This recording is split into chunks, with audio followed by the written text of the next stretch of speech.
morning, good evening, guys. Welcome back to another video. Welcome back to Afro Nation, where we share, where we comment, where we share the information and ideas on how to build our nation through social media, through all those who can get reach to those people who are concerned. Actually, if you get a chance to talk to a minister in your country or a foreign minister, you can actually get it. So in this video, I'm going to be telling you something that made me mad, like when Trump listed some of African countries not to be like any immigrant to go there and go to America. It took me so bad to the point where like, okay, let's talk about this. Before you continue to this video, let's help this channel to grow again. For those who haven't been watching me on the internet, you know I lost my channels, they got hacked, and now I'm trying to build back this new channel. So hit the like button and we hit back our content every single day. The subscription helps me to grow, gives me courage to build more videos for you. So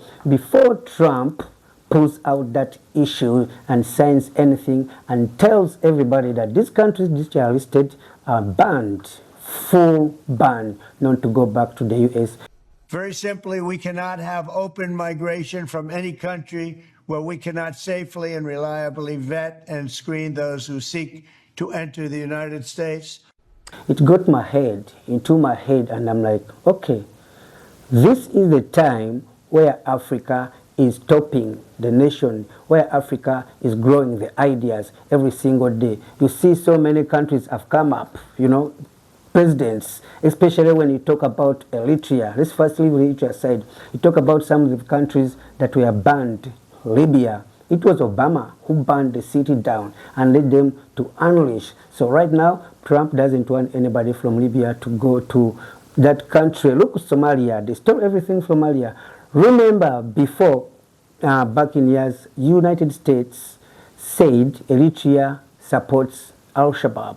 You know, saying something like that, trying to put such a big case to a country that, you know, Eritreans trains Somali soldiers in Eritrea. So how can somebody give you support like that and actually disturb you in the back? So there has been a lot of Eritrea issues with the United States, and Eritrea has been through that all the years. Let's talk about the Eritrean issue. Eritrea has had only one president since they gained their independence, and there is a reason why that has happened for all over the years. Eritrea has been colonized for almost decades, centuries, and every time you go, you go that this is all. That means they've been into sanctions after sanctions after sanctions, so they survived all of that. They have been used by the neighbors to take over, which will be another video, how actually Abiy tried to backstab Asia's Afwaki. I also found about that, and I'll make that video for that. So Eritrea, before the Turkish came in, the Italians came in, the British came in, it's been there, and nobody actually talks about it. Before the development of Ethiopia, Eritrea was way better developed than Ethiopia. You can also check on that. So sanctioning and stopping Eritreans to go to the United States right now, I don't think it's going to cost Eritrea as a country as well, because Eritrea needs their population more than other countries need them. Eritrea is growing on its population because everything they do, they have done that for 30 years using their own handwork, their own professors, their own professional to build the schools, to build the universities, to build the military administration, to build everything. Also, to make sure everything is hidden. So most of you may think Eritrea is isolated. Everyone needs to know about Eritrea. Everybody has to talk about this country that has been through sanctions for over 30 years, and now it's started to come up. Countries have to back the ideas, and they're taking them through his speech, through his examples, because on his struggle, he already said, my struggle is for Eritrea and for Africa. I don't know about Eritreans who actually lives in the United States, who are trying to seek for asylum, how it's gonna go for you right now. But our message as Africans, Mr. Trump, like, we don't need to come to the United States to seek for help. Eritrea has been there without aid for 30 years, supporting itself, using the little they have to survive and do everything that you can.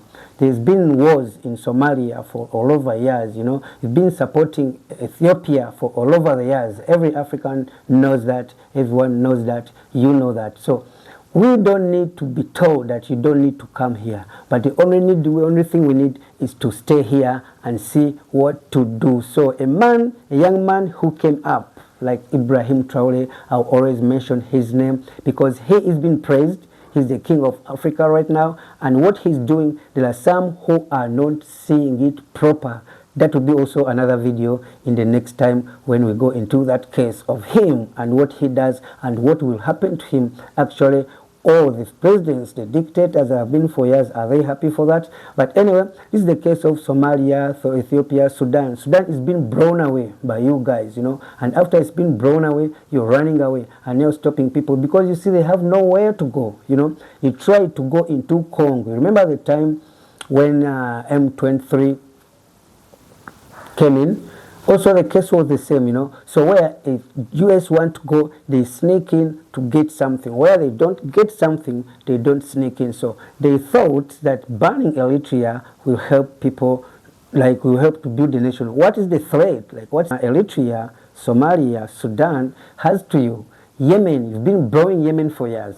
Iran, you've been blowing Iran for years. You left Afghanistan dead, you know. So these sanctions that have been put to these countries and the stoppage and anything they're trying to do is not going to stop the vision of the countries has. Every country now have woke up. They can change their nation with their kids. The generation we have now can build up our countries. That's why you see so many young leaders, and you should be worried those leaders who've been in power for a long time, because these guys are challenging you and we are supporting the challenges. My name is Powers. Thank you so much for watching this video. Watch and subscribe to my channel. Share it so many times. I have a Twitter called AfroNation, on TikTok AfroNation. You can follow me on Facebook, Team Powers Uptown, and also follow me on Instagram, Powers Uptown.